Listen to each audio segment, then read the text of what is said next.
Good morning, dear friends. Today is day number 81 of our run/exercise, and in the spirit of what we had just begun, of Judgment Day rapidly approaching, I figured we'll all need a good lawyer on our bench side. So next person that today I'm dedicating is to Louis Brandeis. Brandeis University in Boston is named after him. He was born in 1856 and died in 1941, 85 years old. And his family emigrated from Bohemia, from what used to be the Austro-Hungarian Empire, around 1848. There were a lot of revolution was going on over there, against the Habsburg dynasty, and they were upset. The family surprised also that despite the fact that they were in agreement with the ideals of the revolutionists and were supporting them, the revolutionists were so anti-Semitic. While on the other hand, the Habsburgs, while they were accepting of the Jews, they had a special tax that was levied against the Jews. So they sent first his father to America. He came to the Midwest and reported back that America is amazing, the pinnacle of human rights. And so the rest came over, and he was born in Louisville, Kentucky in, as we said, 1856. He finished school there with distinction and a gold medal for being an honor student.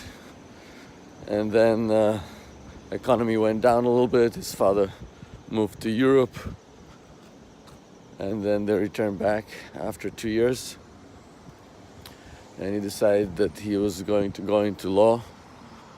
He said partially inspired by his by seeing what he saw in Europe, inequities, injustices. And he got into law school at the age of 18 to Harvard Law School, and quickly became their best student. Law school at that time, as we discussed yesterday, was only 2 years. And so remember when Cardozo was in Columbia Law School, that's when they switched it to 3 years, and he said, "The hell with you guys, I don't need a diploma." And he just went and passed the bar in 81. So I'm going now back. We're now with Brandeis. So anyway, during his education, they were reading by the gas lamps, a lot of reading.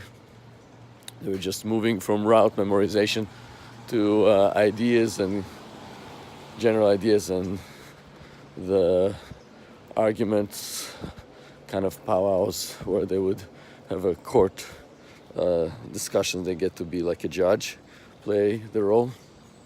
And he was reading so much by the gas lamps, his eyesight quickly went down. He saw a physician, and they told him, "My dear friend, you better leave school. This is going to make you go blind." But he said no, and he started paying students to read to him and memorize by listening, and he graduated with the highest score, apparently legendary, and nobody was able to beat that score to date, highest GPA. He later on opened a private practice, which exists till today, and supported Harvard Law School. He gave quite a bit of money to them. Ross, good morning. Change of location. And he was appointed by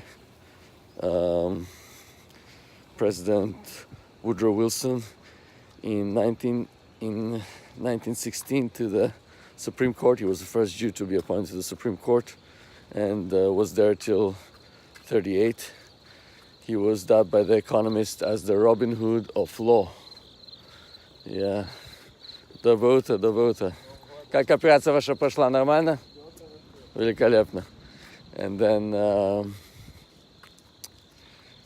yeah, a lot of the stuff that he wrote is considered to be seminal, and they said that he added another chapter to the law of the United States through his ideals of private citizens' right for privacy.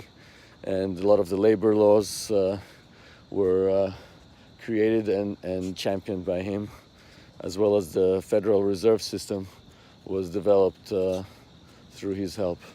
Anyway, have a lovely day, everyone, and I hope you all be judged and written in the book of life.